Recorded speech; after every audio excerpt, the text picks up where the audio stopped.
You don't have to try too hard to figure out golf is great in Augusta, and it's not just the Augusta National. Public golf is very prominent here at the Patch, so prominent that they were featured in the latest edition of Sports Illustrated. Wow, that's pretty good. I like that. That's good. Heck yeah. And I come over here about 10:30, 11 o'clock every day. In terms of economics, this is the most reasonable one, I think, in the area. After talking to a lot of golfers today, they have a lot in common, and it's not just playing the game of golf. They say they come here because the prices are reasonable, and everyone here at the Patch is welcome. Most golf courses charge you $150, $200 to play golf, man. That's too much money to play one round of golf. I played here like off and on maybe 15 or 20 years. They're cheaper here, more so, and then, let's see, yeah, cheaper here is walking. And it's always good to have a municipal course in a town that's traditionally a golf city. And that's the reason why this golf course was featured in the magazine. The Patch's real name is the Augusta Municipal Golf Course. Its nickname comes from the vegetable and fruit garden the manager planted near the fence that separates the course from Daniel Field. Whether folks call it the Patch or the Augusta Municipal Golf Course, they don't want Augusta State to buy it from the city to expand the school's campus. But for this 6,000-yard golf campus that most call the Patch, this is home sweet home. Just get out the house, man. Just come and just look at and play golf. I love golf.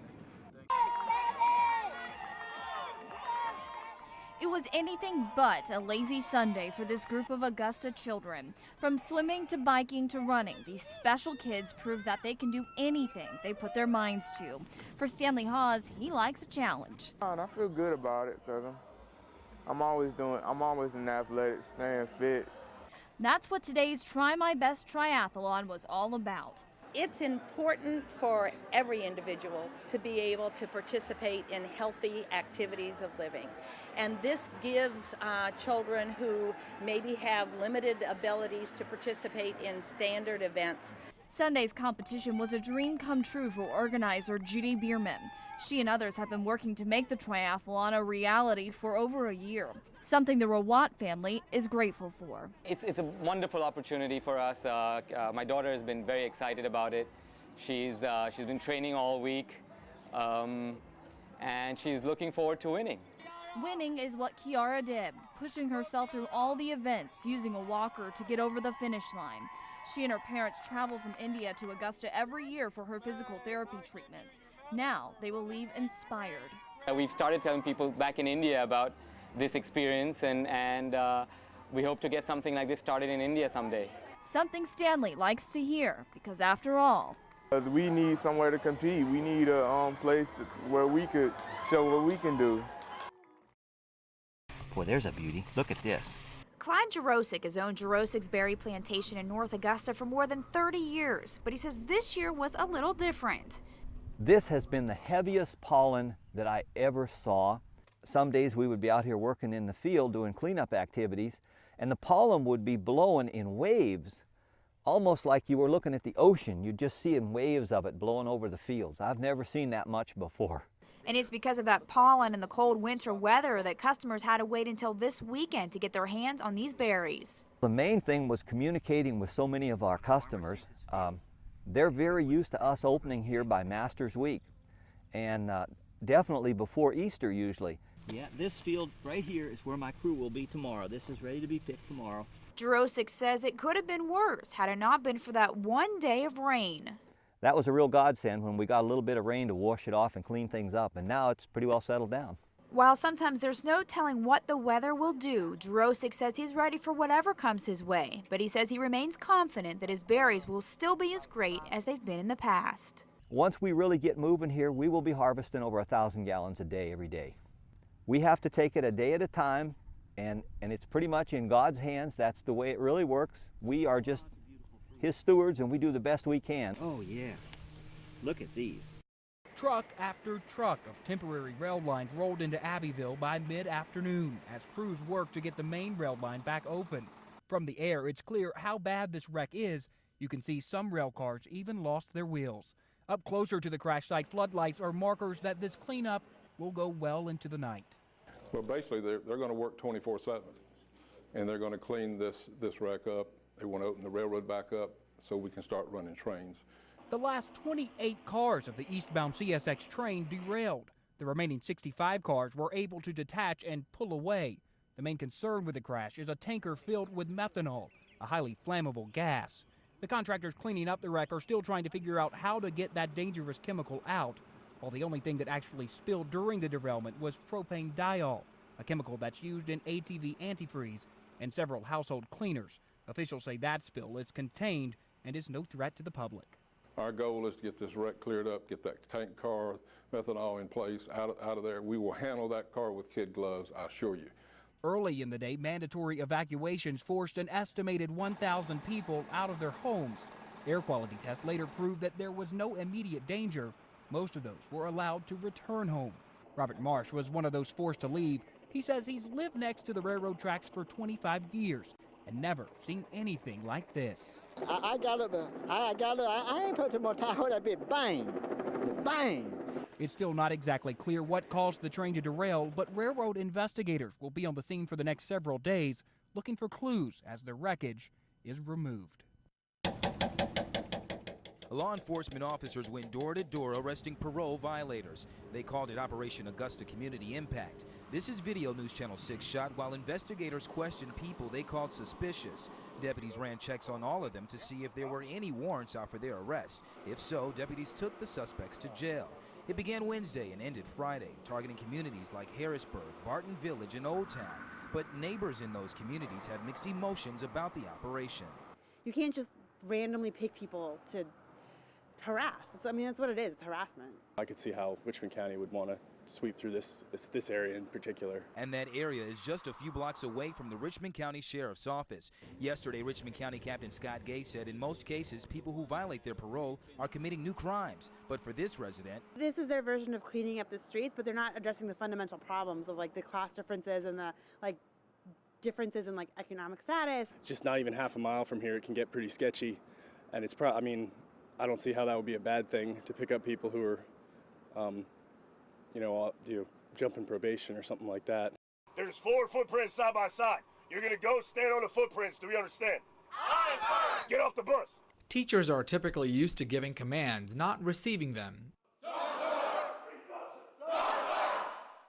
But when you train to become a Marine, there's just one person you have to obey, the drill instructor.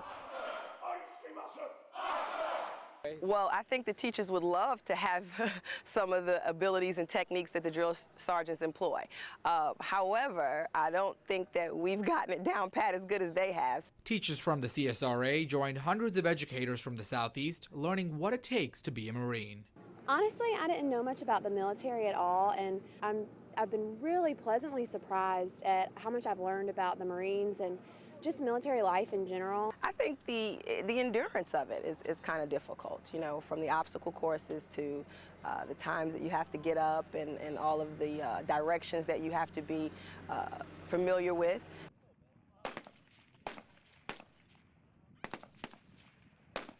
Part of the training exercise involves a lot of hands-on experience for educators. They get a chance to fire M16s just like a Marine would in combat.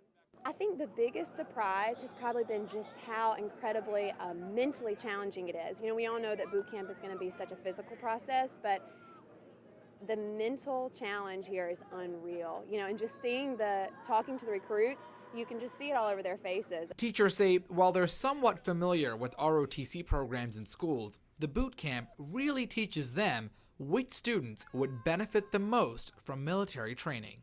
Even being at war, college is not for everyone, especially right off the bat. And so I think that this is a really great option for some of our students who don't want to sit in the classroom. Sometimes students aren't motivated, aren't focused, and lack the self-control that they need to pull off the necessary tasks from day to day. So with that being said, I feel like this opportunity will give them that type of training. I say something, you don't say something back to me, you understand? Most students want discipline, even if they don't know they want it. They do. They want consistency, they want discipline, and that's something that you clearly get here. Dedication, discipline, and determination. Some of the concepts these teachers say they plan to take back to the classroom. Regrettably so, I wasn't a big fan of the military prior to coming here, so I was interested in having my mind changed, and it worked. Instead of teaching students how to make ends meet, it's always been my prerogative to teach them how to live in a world where the ends don't meet. And I think that the Marines is a real good start for that type of training. Reporting in Paris Island, Archit Seshadri, WJBF, News Channel 6. Kate, a sigh of relief for thousands tonight. Yeah, John, I'm sure there are many people inside the building right now who are breathing a sigh of relief knowing that their health care is covered. And many of them are happy that they can continue to go to one of the area's largest hospitals. A few days ago, Blue Cross Blue Shield patient Bob Young was preparing to say goodbye to his doctors, possibly for good. I moved the appointment because of the looming deadline on the 15th. And he was saying that I needed some follow-up care. He said, well, Bob, just we'll work something out. Contract negotiations between GHSU and Blue Cross Blue Shield broke down earlier this year. Like 25,000 others who carried the same insurance in our area, Young got a letter in the mail telling him GHSU would not accept his insurance after August 15th. If an agreement had not been reached, patients with Blue Cross insurance would have had to pay out-of-pocket, out-of-network copays.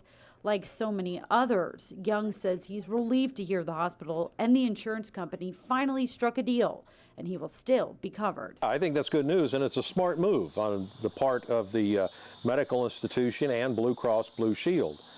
We all go to our insurance carriers because we assume we're going to get good coverage and be able to continue to see the doctors that we've come to know and trust.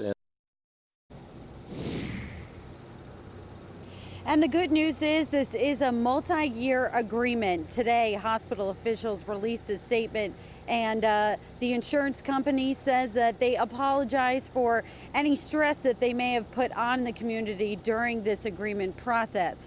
Reporting live in Augusta, Kate Rayner, WJBF, News Channel 6. News Channel 6's Mike Miller is live in North Augusta tonight where the crowds continue to show up. Mike? That's right, Jenny. You can see just how busy this place is if you take a look behind me here. Let's take a walk over this way and look at this line of cars coming up this road. They're all waiting to get inside to the drive-through. Now, they did send an employee out here to help direct traffic earlier, but she has gone back inside. This all coming after former Arkansas Governor Mike Huckabee declared today National Chick-fil-A Appreciation Day. That happened after criticism from gay rights groups and others who have called for boycotts and efforts to block the chain from opening new stores. The criticism started in July after company president Dan Cathy said, "We are very much supportive of the family, the biblical definition of the family unit," which has been deemed by some as a stance against gay marriage. I spoke with one Chick-fil-A supporter earlier, and she says she doesn't eat here often, but today she just had to show up. We're really glad to have an opportunity to show our support for a business that is not afraid to say what they believe, because this is the home of the free to express your opinions, free to express your beliefs. We haven't seen any protesters at this location here today. We've just seen people coming out to support Chick-fil-A to get food.